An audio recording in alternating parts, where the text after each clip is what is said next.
Gravada nos criativos estúdios da Unigran, direto de Dourados, interior do Mato Grosso do Sul. A cidade que está ansiosa pela Expo Agro, mas eu não. Esse é o seu podcast Direito do Mato. Eu sou Fabrício Brown e sorria. Hoje é segunda-feira. E aqui é o professor Vinícius de Almeida. E se tem uma coisa que me deixa puto da vida, é tudo. Que góticas, professor Vinícius. Eu sou o professor Fernando Machado.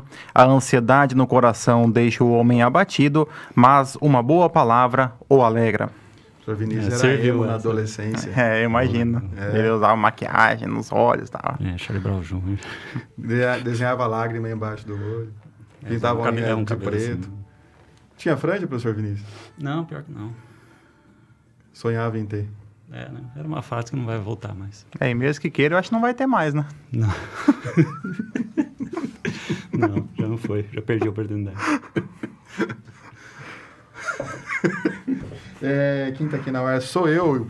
Aproveitar esse maravilhoso momento e agradecer à Unigran por nos ceder este estúdio com isolamento acústico, microfones maravilhosos, tecnologias que nós não sabemos usar, e também pelo serviço, pelo trabalho, pela dedicação do nosso querido Paulo Budney, que torna tudo isso possível e fazendo com que esse podcast tenha a melhor qualidade de áudio e vídeo e só.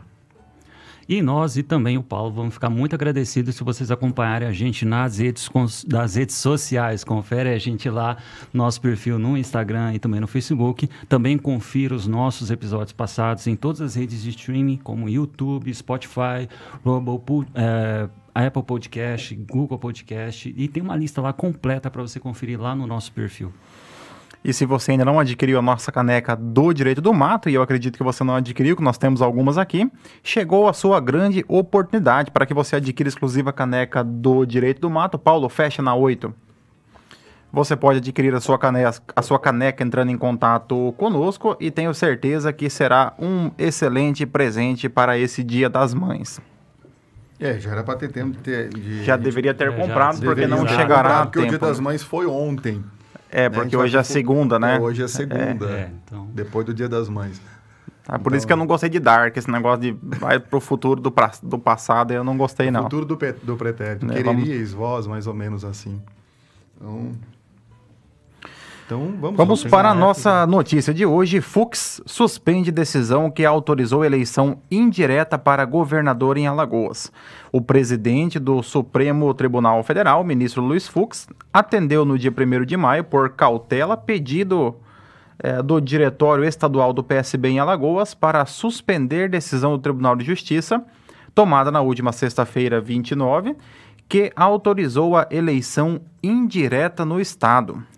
Fux decidiu na suspensão de liminar 500 e 1540, entre aspas, considerando o risco de perecimento do direito, fecha aspas, até que o relator sorteado de outra ação apresentada simultaneamente pelo Partido Progressista, ADPF 969, analise detalhadamente o caso. O relator sorteado foi o ministro Gilmar Mendes, que poderá tomar nova decisão sobre as eleições indiretas a qualquer momento.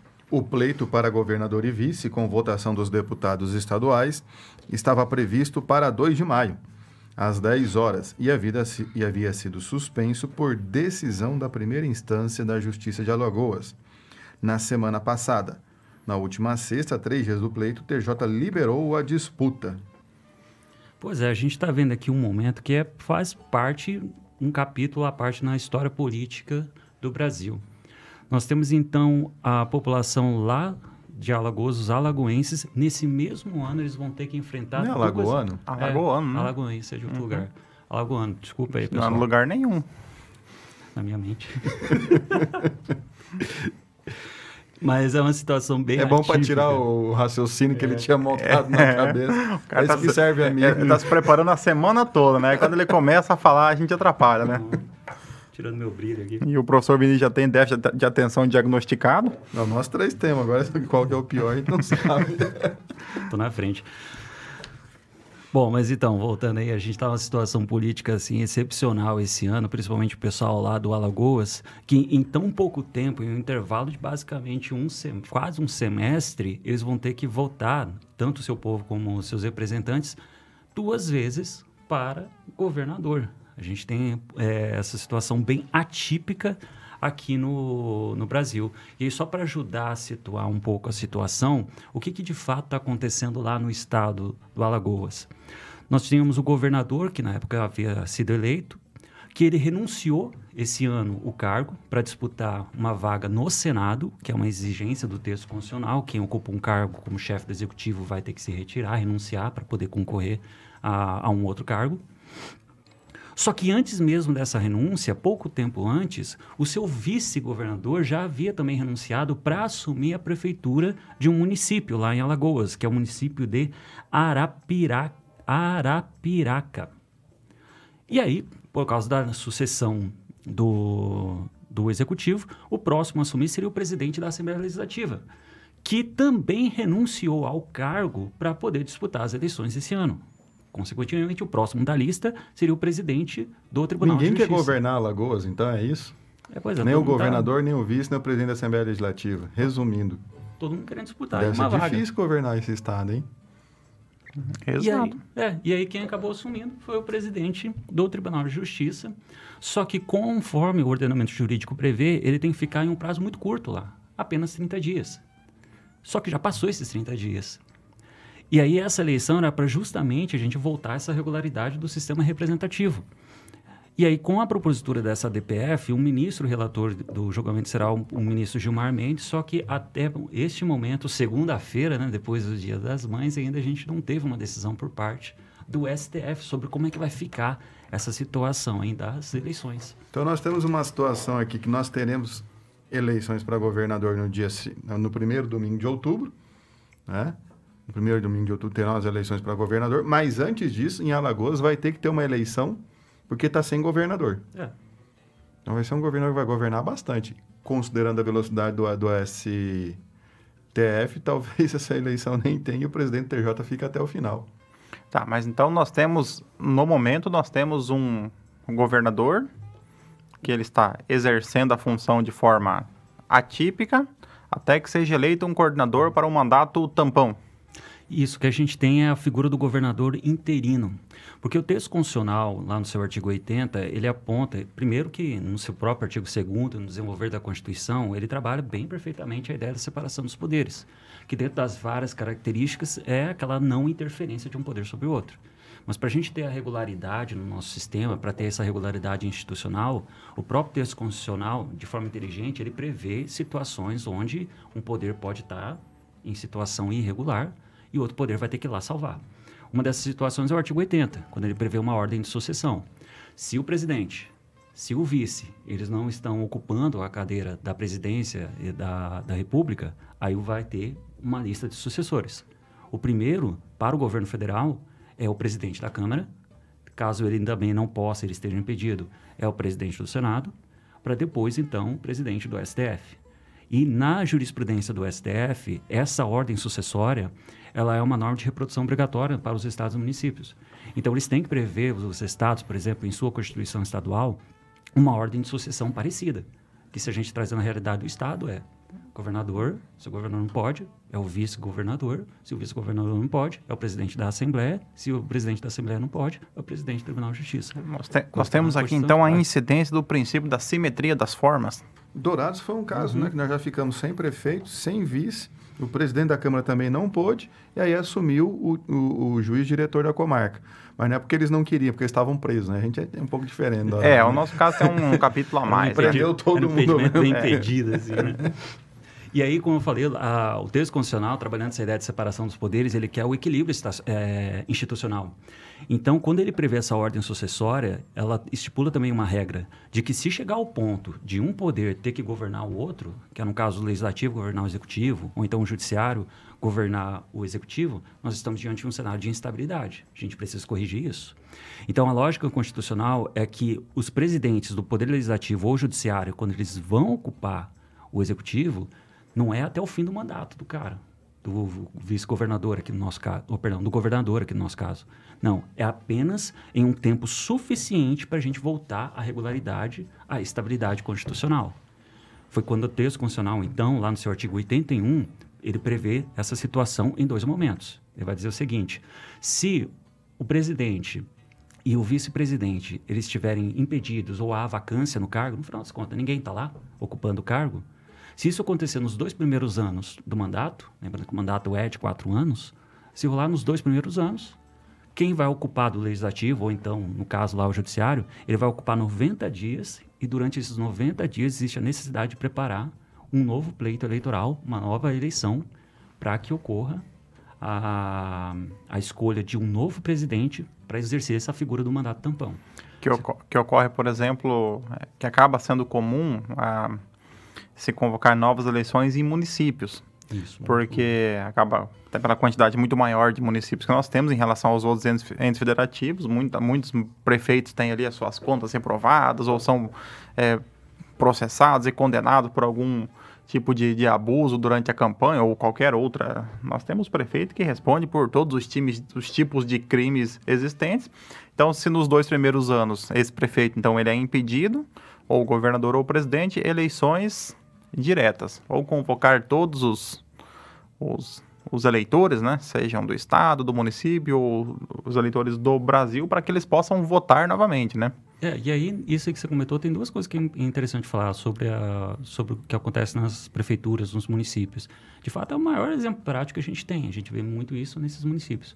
Só que tem uma coisa, a gente vê muito por causa de 2 coisas. Primeiro, de fato, é alguma fraude no sistema eleitoral, é porque realmente o cara tem culpa no cartório.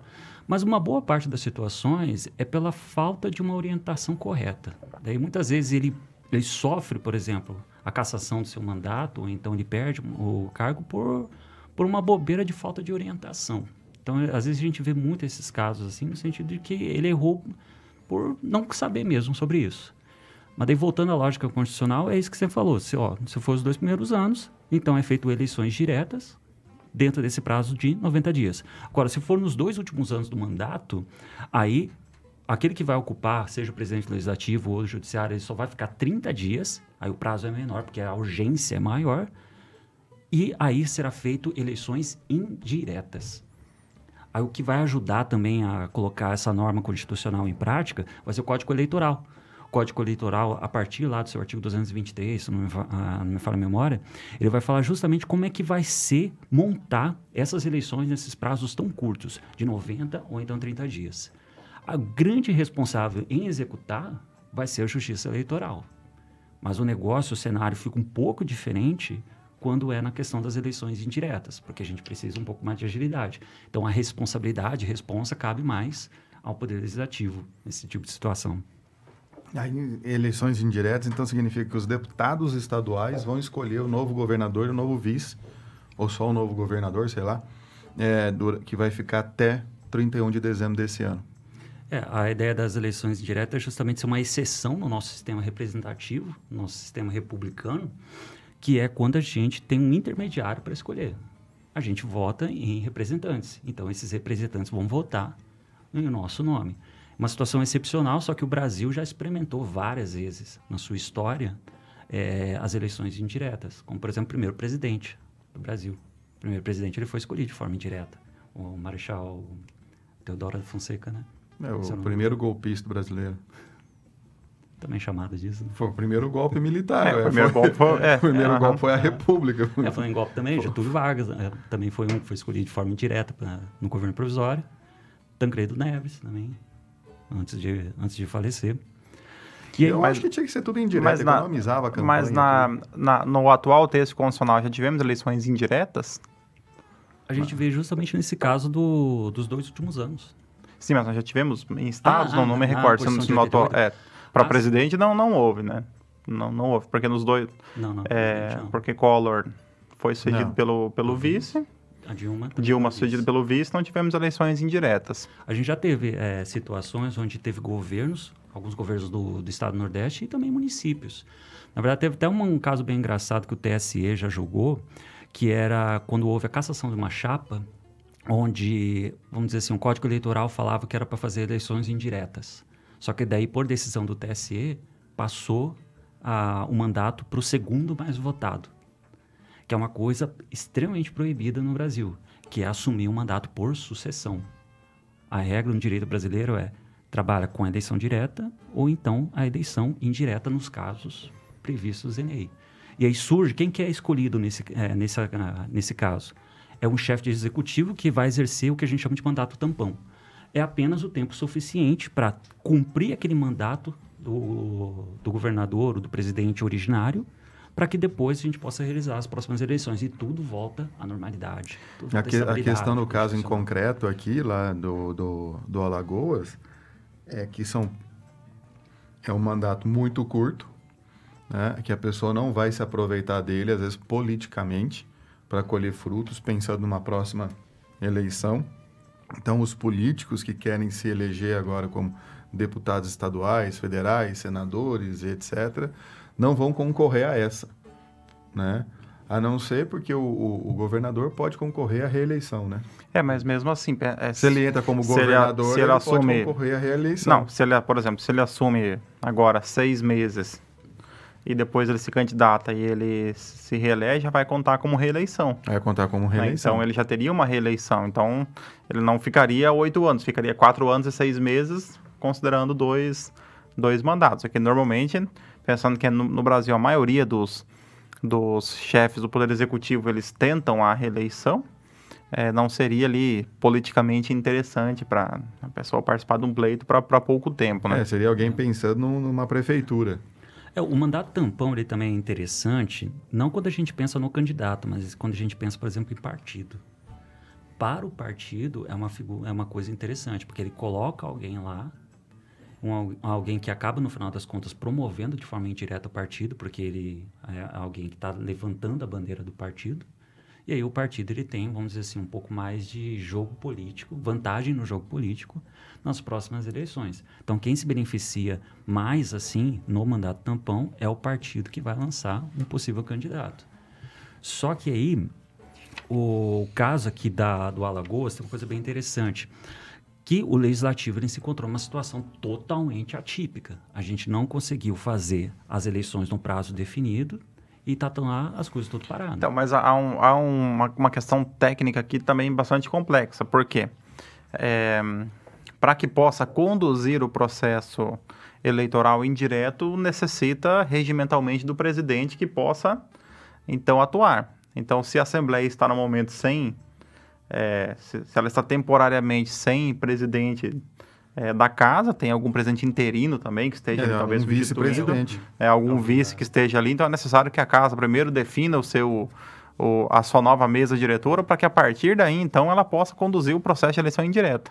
Agora o que a gente consegue ver no estado do Alagoas é que eles estão buscando regularizar essa situação. Nós temos um novo presidente lá da Assembleia Legislativa, que emitiu um edital de convocação de interessados para concorrer a esse cargo de mandato tampão. E antes disso, já antecipando, eles criaram uma lei, entrou em vigor uma lei lá no estado, regulamentando como será feito as eleições indiretas.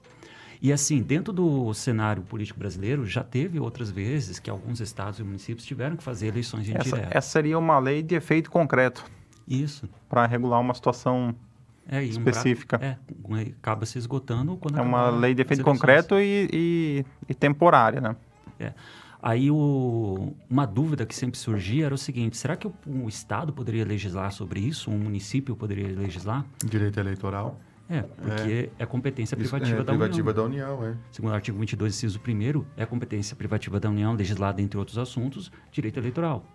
Aí a jurisprudência do STF, mais uma vez, ele vai dizer que nessa situação é possível, quando ele regulamenta apenas sobre eleições indiretas.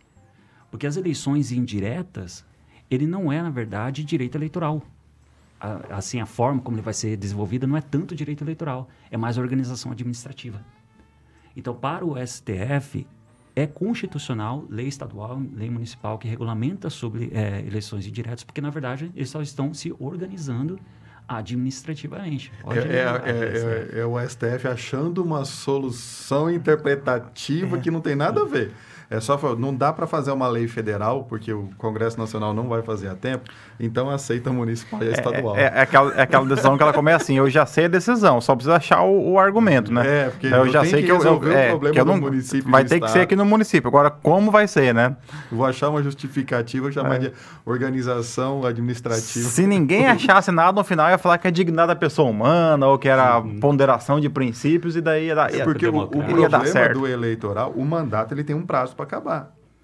O mandato tem um prazo para acabar. Aí quando você deixa o cargo em aberto, você tem que resolver essa vacância do cargo rápido, né? Porque nós somos uma democracia, alguém escolhido pelo povo tem que ocupar aquele lugar. E se demora demais, o mandato acaba e o STF não decidiu nada. E ficou o presidente do TJ lá até o final. E aí, por exemplo, se você toma uma decisão dessa, por exemplo, por uma decisão liminar, e aí você pratica um ato, por exemplo, assumiu ali o governador, ficou ali 6 meses. Depois, no mérito, a ação é julgada improcedente, por exemplo, e revoga a liminar. E aí valeu, aí a gente voltaria naquele caso, valeu o mandato que foi, são situações aí. Aí vem as decisões do STF, a modulação dos efeitos. Vai falar, não, mas estava tudo errado, mas só vai valer daqui para frente. Não, daqui para frente tá errado, o para trás estava errado, mas a gente considera válido. Então, é complicado o eleitoral aqui, mas essa decisão do STF aí é peculiar como a maioria, né? Na verdade, até ainda ficando um pouco nessa decisão, tem uma outra coisa. Existe uma segunda hipótese de eleição direta no Brasil, além dessa da Constituição, que também está lá no Código Eleitoral, que vai dizer o seguinte, que inclusive foi uma das tentativas no governo Dilma, de tentar encaixar nessa situação, que é quando a chapa é cassada por fraude eleitoral, por um ilícito eleitoral, aí será feito eleições indiretas se aconteceu 6 meses antes do final do mandato. Aí nós temos uma outra situação de eleição indireta. Aí o STF ele vai dizer o seguinte, Estado, município pode legislar sobre eleição indireta? Pode, porque tem a ver com organização administrativa. Agora, se tiver relacionado, por exemplo, com uma fraude no processo eleitoral, por exemplo, fraude na campanha, não sei o quê, o Estado ele vai ter que seguir o que o Código Eleitoral fala, ou seja, como que o Código Eleitoral quer que sejam essas eleições por cassação de mandato. Então, no final das contas, o STF fala assim, se não for do jeito do Código Eleitoral, pode legislar, não tem problema nenhum.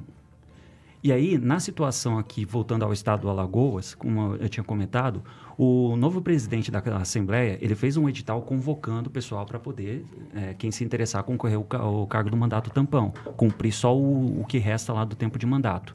Foi publicada uma lei dizendo como é que vai funcionar essas eleições indiretas. Só que daí vem aquela coisa, se está todo mundo tentando arrumar o problema, por que alguém chegou até o STF falando que há um problema? O partido, o PSB, quando ele propõe essa medida, junto com o Partido Progressista, com a DPF, ele apresenta algumas questões que são interessantes falar dentro dessa lei. Que é, por exemplo, a lei ele fala que qualquer cidadão ou cidadã vai poder se inscrever, concorrer ao cargo de governador e vice-governador. E aqui tem uma coisa bem interessante nessa lei. Ele vai dizer, qualquer um vai poder concorrer ou para governador ou para vice. Não é uma chapa. Cada um concorre a um cargo, desde que você preencha as condições de elegibilidade, tanto previsto na Constituição como na lei. A primeira situação diferente é essa. A segunda situação era a forma como vai ser o voto. A lei fala que o voto tem que ser nominal e aberto. Só que a maneira como se vota é secreto. E a terceira situação é que, nessas eleições diretas, o primeiro turno vai ser por maioria absoluta. Maioria absoluta lá do pessoal da Assembleia. E se houver um segundo turno, vai ser maioria simples. Aí, por causa dessas 3 regras, é que acabou os partidos lá questionando o STF. Falou, STF, será que isso é constitucional? Falar que você pode concorrer a 2 cargos, quando na verdade você deveria, como numa eleição normal, na verdade você se joga como uma chapa? Ou outra situação, o voto tem que ser nominal e aberto, quando na verdade os cidadãos votam de forma secreta? E aí o último seria esse. Por que esse primeiro maioria absoluta e depois maioria simples? Se quando a gente vai votar numa eleição direta, a forma como a gente vota para presidente é em maioria simples. Se tiver um maior número de votos, já ganhou. Dessas são as questões levantadas lá pelo STF. E aí o Gilmar Mendes vai decidir, né? Aí analisando os pedidos dando uma olhada nos pedidos, a gente pensa o seguinte. Esse negócio de realmente você poder escolher qual cargo você quer concorrer, em um primeiro momento, viola um princípio da unicidade da chapa. Tem um princípio com esse nome mais ou menos Se não parecido. tiver, a gente cria aqui. A gente fala que tem, ninguém vai saber se tem mesmo, a gente fala que... que alguém vai pesquisar. Conforme a escola de Sorbonne. Que de fato é isso mesmo. Todo o chefe do executivo, quando ele se lança a campanha, ele não se lança sozinho. Ele se lança, na verdade, como um projeto de governo, com uma chapa composta por ele, pelo vice, e também por uma equipe, que tudo bem, ela pode ser modificada depois que ele for eleito, não tem problema. Mas a ideia é que você está se lançando em conjunto. Aí, primeira questão duvidosa, de fato, é isso. É meio esquisito, né? Você lá na hora de se inscrever, receber a folhinha lá, formulário para preencher, para concorrer à vaga de mandato tampão. Marca qual opção você quer. Você pode ter, por exemplo, um chefe executivo e um vice com ideologias totalmente distintas. Você pega um governador do PSOL e um vice... Do PSL. Do PSL. E que se odeiam. São inimigos políticos no Estado. É interessante, mas aí fica bom, eu Fica acho. interessante. Fica Interessante. O pessoal da Alagoas vai se divertir bastante. Eu, se eu fosse concorrer, eu ia para vice. É menos concorrido. É menos concorrido, você vai ficar 6 meses sem fazer nada, como vice. A remuneração não é tão menor. A remuneração não é tão menor, tem menos trabalho e pronto, ué. Ganha um auxílio terno ali e pronto. Aí na parte do voto nominal e aberto. Uma coisa a gente não pode esquecer, essas eleições elas serão definidas de forma indireta, então são os representantes que vão votar em nome do povo lá de Alagoas. Ser voto nominal significa que é um voto escrito. Alagoas possivelmente tenha 24 deputados? Deputados estaduais? Estaduais? Igual Mato Grosso do Sul, mínimo? Não sei. Eu também não sei, mas possivelmente agora, seja o mesmo número. Deve ser por aí, não vai ser muito mais, não, porque é um estado pequeno também. Sim, o estado... Deve ter uns 8 lá, né, na Câmara dos Deputados, então, que é o mínimo, né? Também, igual o Mato Grosso do Sul, nesse caso. Então, voto nominal seria voto por escrito. Agora, voto aberto. A lógica dos partidos lá que buscaram o STF era o seguinte: quando é uma eleição direta, o voto tem que ser secreto, por uma questão de proteção ao cidadão, para que ele não possa sofrer nenhuma represália ou então influência quando ele manifestar o seu voto. Só que aqui a gente está falando de representantes votando. Nós estamos falando do Poder Legislativo, aqueles que nós escolhemos que estão exercendo excepcionalmente essa função. Então, na minha visão, é coerente você exigir que o voto seja nominal, contanto com isso identificado, e aberto também. Até porque o cidadão, nesse caso, ele tem o direito de saber como o seu representante votou no momento em que foi necessário, no momento em que ele representou o cidadão na hora do voto. Porque a ideia do mandatário é essa, que do mandatário do legislativo, ele vai representar o povo. Se o povo não pode votar, então o representante indireto é que vota. Então eu tenho o direito de saber em quem aquele que eu votei, ele votou na eleição indireta. Faz sentido o voto aberto. Até para o próprio cidadão, nas próximas eleições, ele avaliar se sentiu representado ou não. Então, isso acaba sendo uma coisa democrática, até porque democracia, ele exige que o poder público seja público, né? Então, esse tipo de exigência, o voto nominal e aberto, eu acho que é coerente. Agora, falar que as eleições têm que ser definidas por maioria absoluta, e caso houver segundo turno, seria maioria simples, a lógica dos partidos foi no sentido de que, mais uma vez, nas eleições diretas, a eleição para o chefe do Executivo e Senado é definida por maioria simples. A ideia da maioria absoluta é justamente forçar o segundo turno, né? Seria, acho que acredito que você... a maioria absoluta é interessante porque está tratando da escolha do chefe do Executivo, você tem que ter a participação de todo mundo ali. Mas é que assim, a questão Então, colocar o quórum de instalação tem que ser... Então, mas a questão é que, se você tem maioria absoluta no primeiro, você força o segundo turno. Só que se você colocar a maioria absoluta no segundo turno, pode ser que você nunca chegue nela. Então, aí tem que ser maioria simples. Então, é essa mudança de critério que talvez tenha... É que forçar o segundo turno é interessante. Se você tiver 10... aí você pode ter ali... Um pode ganhar com 4 votos. Sim. Então, é bom que tenha o segundo turno. Se você tiver 24 candidatos, com 2 votos dá para ir para o segundo turno. Ganhar. Então, é melhor, eu acho coerente essa questão da maioria absoluta para ir para o segundo turno para legitimar aí uma escolha mais... E também escolha. E também tem outra coisa aqui. Essa divisão de maioria absoluta e maioria simples é a forma de como o legislativo trabalha. Então, isso aqui, no final das contas, é apenas adequando essa coisa de eleições indiretas com a forma de trabalhar do próprio legislativo. Então, é coerente que, pelo menos em um primeiro momento, seja decidido em maioria absoluta, que normalmente são a forma que são votadas assuntos considerados de grande relevância por parte do legislativo. Coerente ou não, espero que o próximo governador do povo alagoano não renuncie também, né, daqui a 3 meses, por conta de algum outro motivo. Enquanto nós chegamos aqui ao final de mais um episódio do Direito do Mato.